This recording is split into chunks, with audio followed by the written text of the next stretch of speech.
Olá, pessoal! Hoje eu trago um assunto de interesse de todos os contadores e de todos os usuários da informação contábil, que é a alteração na demonstração do resultado do exercício. Sim, a DRE vai ser alterada, tanto a sua forma de elaboração quanto de apresentação. Vamos entender um pouquinho mais esse processo? Eu sou a professora Mariana e estou aqui para descomplicar a contabilidade. IFRS 18, Presentation and Disclosure in Financial Statements. Essa IFRS 18 substitui a International Accounting Standards 1, Presentation of Financial Statements, a IAS 1. A IAS 1 equivale à norma brasileira de contabilidade técnica geral, NBCTG 26, de apresentação das demonstrações contábeis no Brazilian GAAP. GAAP é uma sigla que representa Generally Accepted Accounting Principles, que são os princípios de contabilidade geralmente aceitos em determinado país. Então, a gente fala Brazilian GAAP, US GAAP, China GAAP. O que for GAAP são os padrões de contabilidade geralmente aceitos em determinado país. A Fundação IFRS, ela trouxe 3 pontos principais que explicam o que muda e o porquê da alteração na demonstração do resultado, e eu vou trazer aqui para vocês, tá? O primeiro ponto é comparabilidade aprimorada na demonstração de lucros ou perdas, na demonstração de resultados. Bom, atualmente as empresas possuem na sua demonstração do resultado uma linha que é o lucro operacional. Porém, esse lucro operacional, ele não se mantém padrão entre as empresas, o que dificulta a questão da comparabilidade, né? E até do cálculo de indicadores financeiros a partir deste lucro operacional, a partir do momento em que as empresas não possuem uma forma padronizada de rúbricas nesse somatório, tá? Então, a IFRS 18, ela traz 3 categorias definidas para as receitas e despesas, que são as categorias operacional de investimentos e de financiamentos, tá? Essas 3 categorias, elas possuem subtotais definidos, ou seja, as empresas chegarão nestes somatórios considerando os mesmos critérios, né, as mesmas rúbricas. Então, isso facilita muito a questão da comparabilidade. A NBCTG 03 de fluxo de caixa também possui, né, essa abertura entre atividades operacionais de investimento e de financiamento. Não necessariamente isso se equivalha, né? Mas a ideia é a mesma, tá? Então, isso vai dar para os investidores aí um ponto de partida consistente para análise do desempenho das empresas e facilitará também a comparabilidade. Segundo ponto é transparência aprimorada das medidas de desempenho definidas pela administração. Então, é difícil relacionar atualmente, né, os indicadores financeiros apresentados em relatórios que não fazem parte do conjunto completo das demonstrações contábeis, né? Esses indicadores financeiros geralmente são apresentados no relatório da administração. Tem uma certa dificuldade entre relacionar, né, esses indicadores, né, e a forma de cálculo desses indicadores com a demonstração contábil, que seria na DRE, tá? Então, tem dificuldade de fazer essa vinculação entre o cálculo lá dos indicadores com as linhas da DRE, certo? Então, o IFRS 18 exige que as empresas divulguem explicações sobre os indicadores específicos da empresa relacionados à demonstração de resultados, denominados medidas de desempenho definidas pela administração. Tá?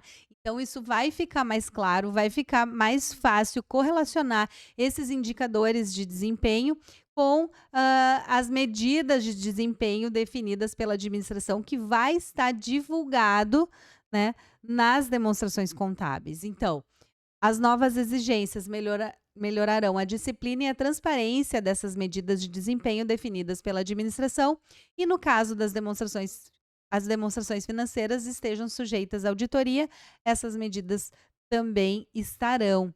Então, quando o auditor for auditar a demonstração do resultado e notas explicativas, automaticamente aqueles indicadores financeiros tratados em outros relatórios, geralmente nos da administração, estarão auditados também, né.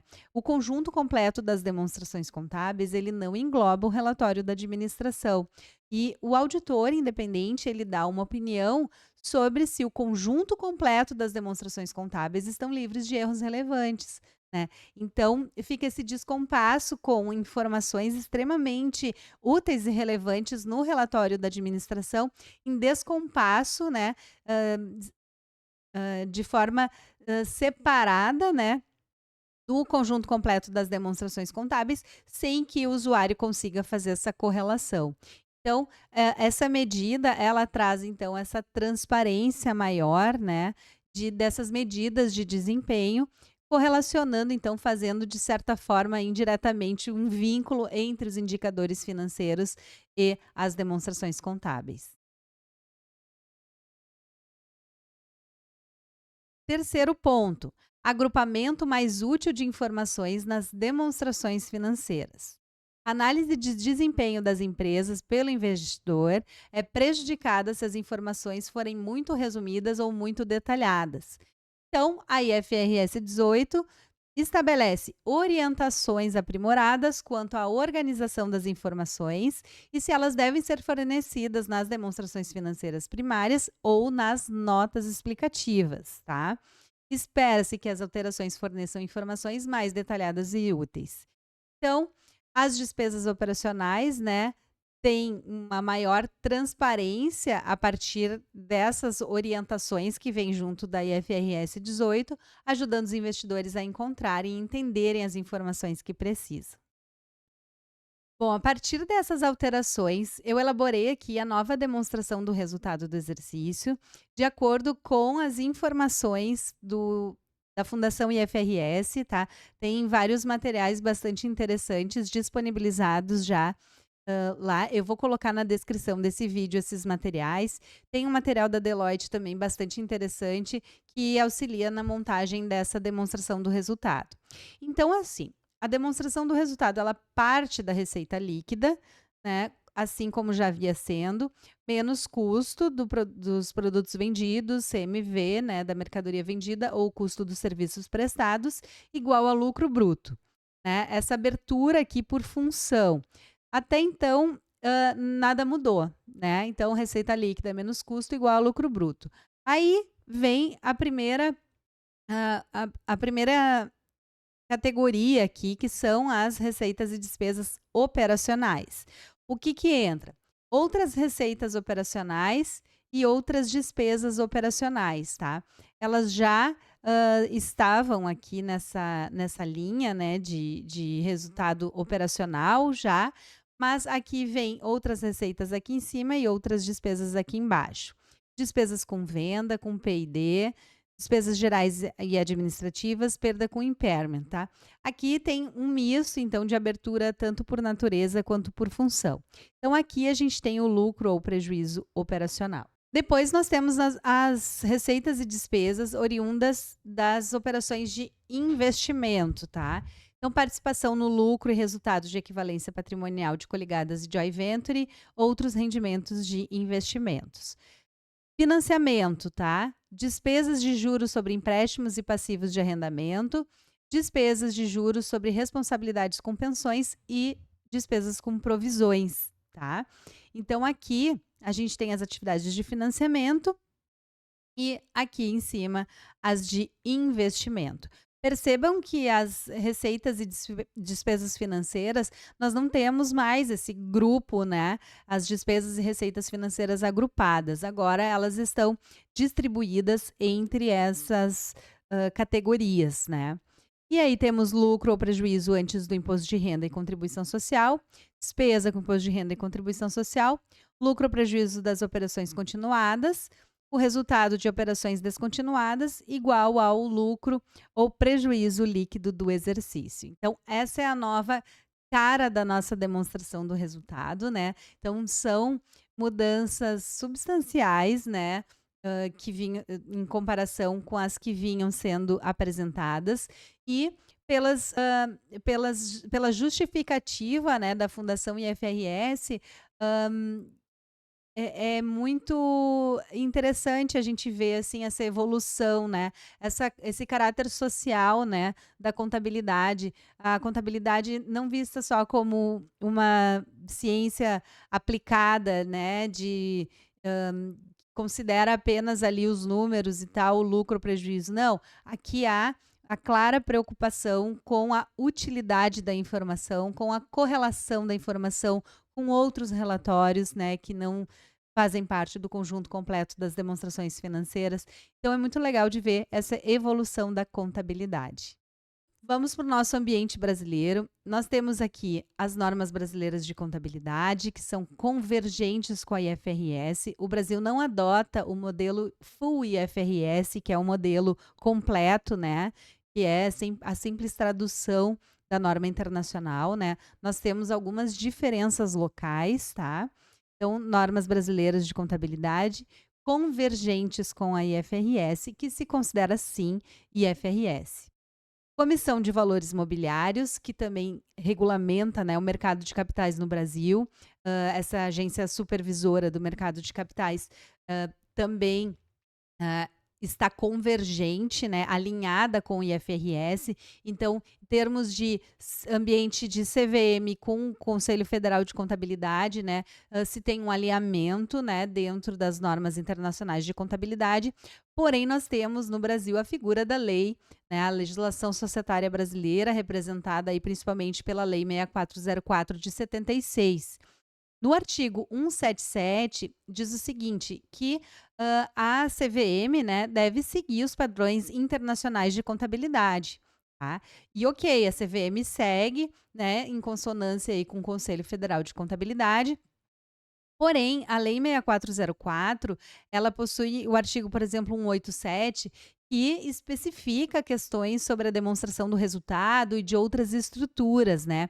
Isso já haveria uma certa regulamentação ali contábil inserida na legislação, né? Então, a gente tem, portanto, algumas diferenças entre a legislação societária brasileira e as normas de contabilidade, né, e as determinações da CVM.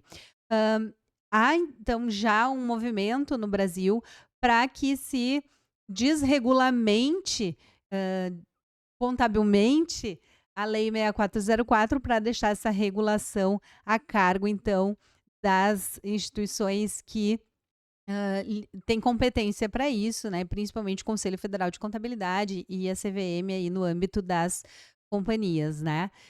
Então é bom sempre salientar que há diferenças, né, e que, o que deve ser seguido basicamente, né, assim, obviamente tem que seguir a lei, porém, em termos, né, de regulamentação contábil, que se siga então as orientações do Conselho Federal de Contabilidade e da CVM para manter o padrão IFRS, né. A norma, a legislação societária aqui, claramente, está defasada em relação a vários aspectos, em que pese lá em 2007 ela foi reformulada com a Lei 11.638, né, para ficar convergente às normas internacionais.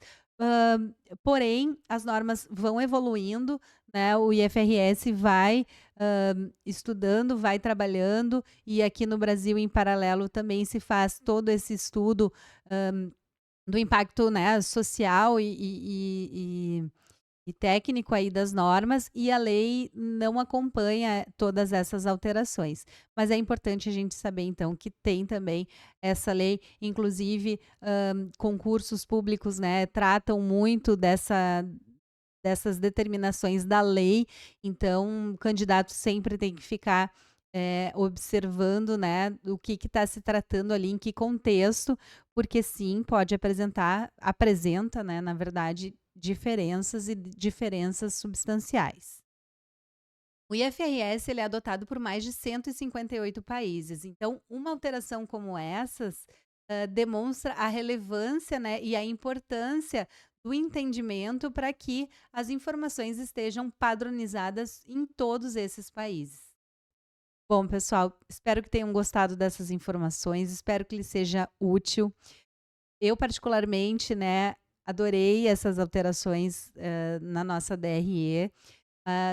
A DRE, ela é extremamente utilizada, né, juntamente com o balanço patrimonial. As 2 estruturas são as que representam, de fato, a entidade. Eu digo que a contabilidade da empresa, representada pelo balanço e pela DRE, não é a contabilidade da empresa. Na verdade, é a empresa, né, a empresa, ela está refletida, né, nessas 2 estruturas tão relevantes aqui e tão técnicas também. Então, quanto mais, útil, né, ela for para todos os usuários, mais relevante aí se torna cada vez mais as informações geradas pela contabilidade. E e é e daqui para frente, né, até 2027, ainda, eu vou trazer outras informações aqui mais detalhadas sobre cada linha da DRE, porque precisamos nos atualizar, isso faz parte da nossa profissão, estamos em constante aprendizado, certo?